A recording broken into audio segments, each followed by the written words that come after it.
Assalamualaikum warahmatullahi wabarakatuh. Selamat bertemu lagi bersama saya di channel Sabina TV. Namun kali ini dandanan saya agak nyentrik ya, agak biasa aja ya. Agak biasa aja, emang biasa aja, nggak dandanan santri atau ustaz gimana lah. Kenapa sih? Sibuk bener. Posisi Karena memang kebetulan lagi nyantai, jadi karena datang Ustaz Damik ya udah sekalian diajak aja share ilmu gitu. Gimana, sehat Ustaz? tambah ngopi coy. Oh, ngopi mah nggak? Siap. Ya dulu. Sehat. Alhamdulillah.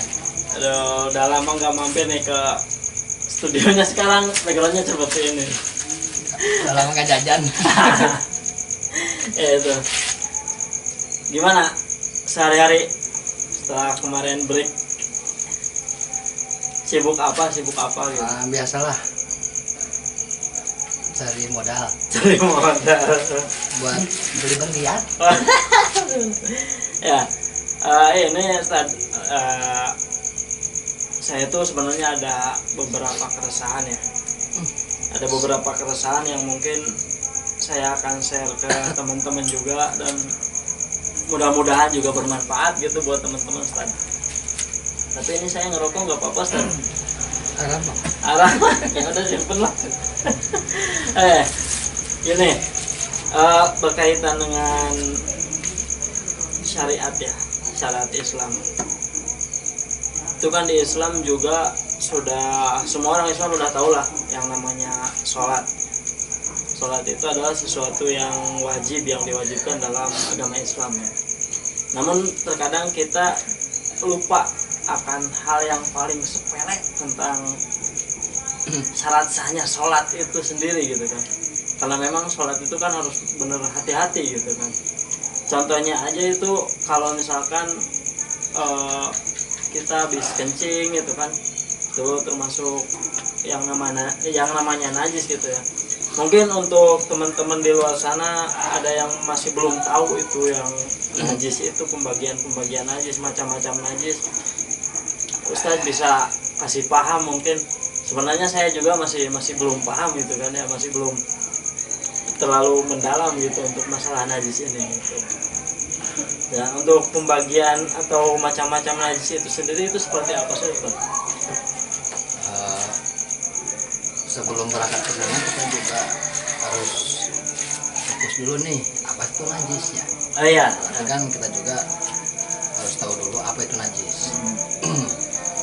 Secara bahasa najis itu adalah yaitu sesuatu hal yang dianggap kotor. Sesuatu hal yang dianggap kotor atau yang dianggap jijik. Apapun itu secara bahasa ya. Kalau menurut syariat, najis itu adalah sesuatu hal yang dianggap kotor yang bisa menyebabkan atau menyebabkan terhalangnya sahnya sholat. Sekiranya memang tidak ada kemurahan di situ. Nah, kita kembali secara syariat adalah segala sesuatu yang dianggap kotor yang bisa menyebabkan terhalangnya sah sholat atau menghalangi sahnya sholat, sekiranya memang tidak ada kemurahan di situ. Maksud kemurahan itu nanti ada pembagian najis yang diampuni adanya. Oh iya. Jadi itu nanti ada pembagian tentang hal itu.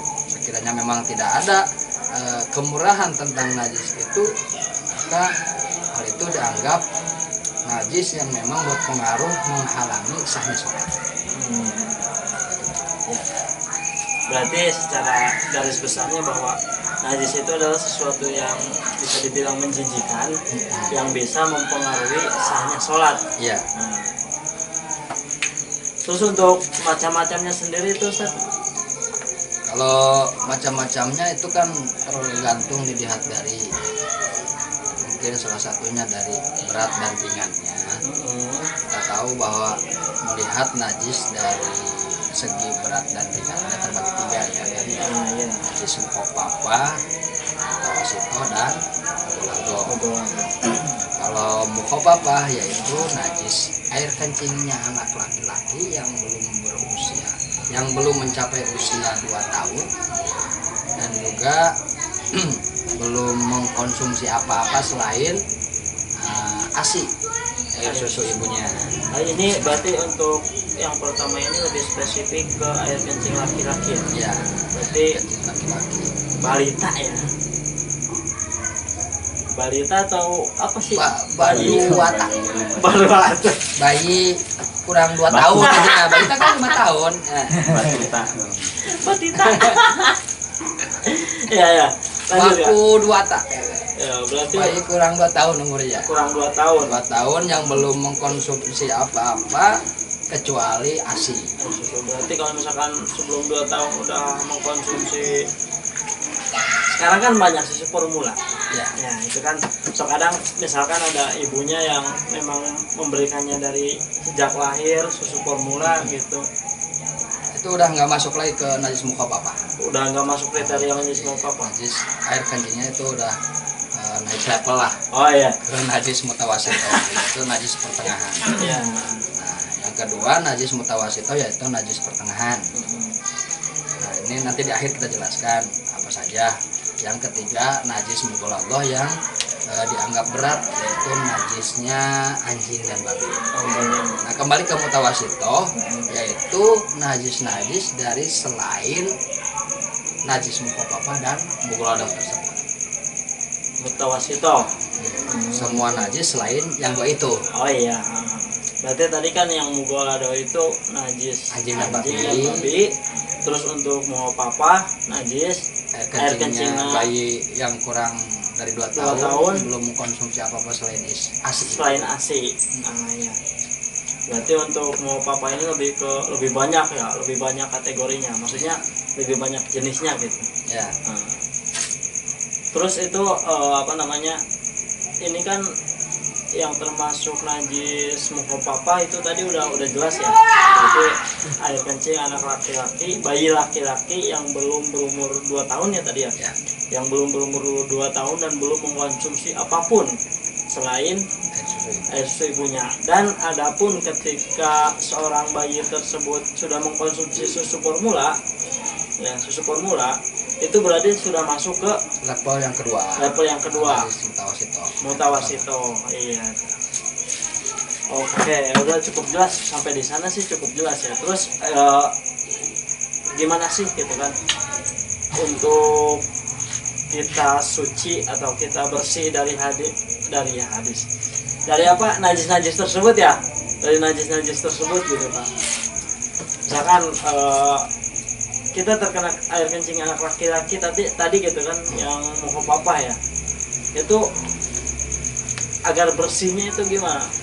Nah, untuk cara pembersihan najis-najis tersebut yaitu udah dijelaskan ya secara gamblang, secara jelas oleh para ulama. Utamanya ini para santri udah nggak aneh lagi lah. Untuk yang pertama najis mukhofafah yaitu najis yang ringan, yang tadi berupa air kencing bayi laki-laki yang belum berumur 2 tahun hanya sebatas mengkonsumsi air susu ibunya. Itu cara membersihkannya yaitu yang dengan mencipratkan air ke najis tersebut. Secara otomatis najis tersebut hilang dan menjadi suci. Meskipun air kencingnya masih ada juga. Iya, Oh, menjadi suci. Nah, itu dengan mencipratkan air ke najis tersebut. itu seperti magic. Sulap, thread bersih gitu. Ya. Oke, lanjut ke berarti tadi mutawasito ya. Mutawasito yaitu cara pembersihannya ya, pertama kali mungkin menghilangkan jirimnya, bentuknya, Menghilangkan bentuknya dulu. dan selanjutnya mengaliri najis tersebut dengan air sehingga tidak lagi menyisakan 3 sifat apa tuh, rasa, warna, dan bau. mengaliri tadi mau mencipratkan, sekarang mengaliri. Kalau misalkan ini yang dimaksud menghilangkan itu apakah menghilangkan dari tempatnya najis tersebut atau memang menghilangkan gimana Kan pertama kan jirimnya dulu najis sih kurang bentuknya ya jirimnya itu ya najisnya tersebutlah cunggerengna cek Sundana piceun teh kotok misalnya piceun hati kotok itu secara dohir jirimnya udah hilang kan tetapi masih di situ ada entah rasa atau baunya kan masih ada. Nah, kita aliri dengan air sehingga sifat-sifat yang 3 tersebut hilang ya udah menjadi suci. Itu memang cara membersihkannya seperti itu ya, harus dialiri ya. Iya, ya secara memang kita juga harus hati-hati. Misal ketika di rumah atau mungkin pengurus musola atau masjid ya. Kebanyakan memang kita itu mengandalkannya dengan depel gitu pel. Iya. Padahal ya. Secara hati-hatinya memang nggak apa-apa sih dipel, cuman kita secara awal kita harus meyakini bahwa itu udah suci. Maksudnya begini, prosesnya kita aliri dengan air dulu, sehingga kita yakin bahwa tempat tersebut suci dengan mengaliri air. Nah setelah dari air otomatis kan di situ becekan, barulah kita keringkan. Yang salah itu yang kebanyakan kita nggak tahu itu, padahal berpotensi lebih apa sih? Cekul ngarayah tenan deh. Menyebar najis itu kan dengan cara atau proses pembersihan yang salah. Misalnya begini, kita kebanyakan di musola atau di rumah gitu, ada najis air kencing laki-laki yang sudah lebih dari 2 tahun, yang secara dohirnya aja baunya pesing, gitu. Misalkan saya gitu kencing di tengah rumah gitu. Iya, boleh lah. secara keumuman ini biasanya kita ambil air lap kering. Lap kering. Kita lap itu air kencing.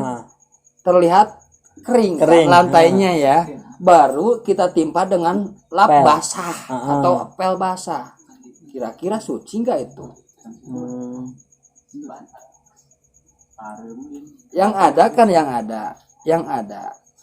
Yang ada bahkan bisa jadi berpotensi ini baunya masih ada, dipel tambah menyebar, atau mungkin secara jirimnya atau air kencingnya itu karena belum dialiri air secara keharusan seperti tadi, maka berpotensi yang sisanya itu terepel.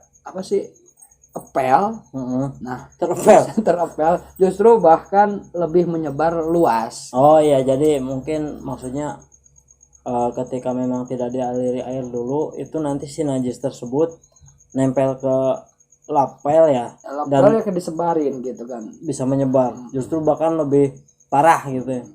Ya biasanya kan gitu, ketika memang di rumah nih kita lihat istri lagi ngepel rumah nih, lantainya kan secara keseluruhan lantai rumah kita pel atau istri kita pel.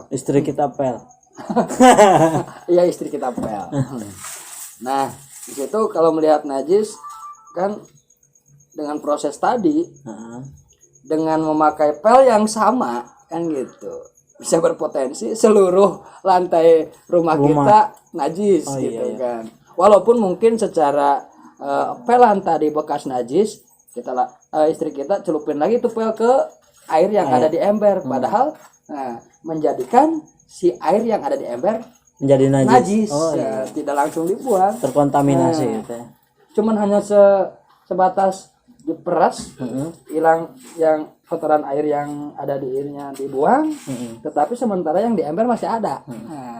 Dipelin lagi, celupin lagi ke air yang sama. Nah kan, nah itulah makin banyak najisnya. Jadi memang dalam proses pembersihannya juga kita harus lebih hati-hati ya. Lebih hati-hati. Mungkin untuk saat ini sampai di situ ya. Mungkin mudah-mudahan teman-teman juga mengerti gitu ya, mengerti tentang pembagian najis. Dan tadi baru sampai najis mukhafafah ya. Mutawasitoh ya, balik sampai najis mutawasitoh. Dan untuk selanjutnya mungkin kita akan bahas di najis mughaladoh. karena mungkin ini akan lebih intens ya untuk Najis Mugaladoh, nanti kita bikin satu segmen lah ya, bikin satu segmen, karena ternyata sekarang apa yang namanya makanan model babi guling gitu kan, terus kadang juga kita tidak tahu cara membersihkannya gimana gitu, membersihkan apabila kita terkenanya di tersebut, dan mungkin itu nanti akan dibahas satu segmen tentang Mugaladoh itu. Terima kasih sebelumnya. Kita undang. Ya bisa nanti ya, bisa nanti. Siaplah, lebih banyak narasumber lebih asik gitu ya. Jadi maunya tambahan ya, berarti ketika memang pengetahuan ini udah kita kuasai, itu lebih harusnya kita sosialisasikan, karena memang secara tadi berpengaruhnya memang besar, utamanya ketika untuk pengaruh ke sholat itu, dimana potensi tempat, pakaian dan lain sebagainya harus suci gitu.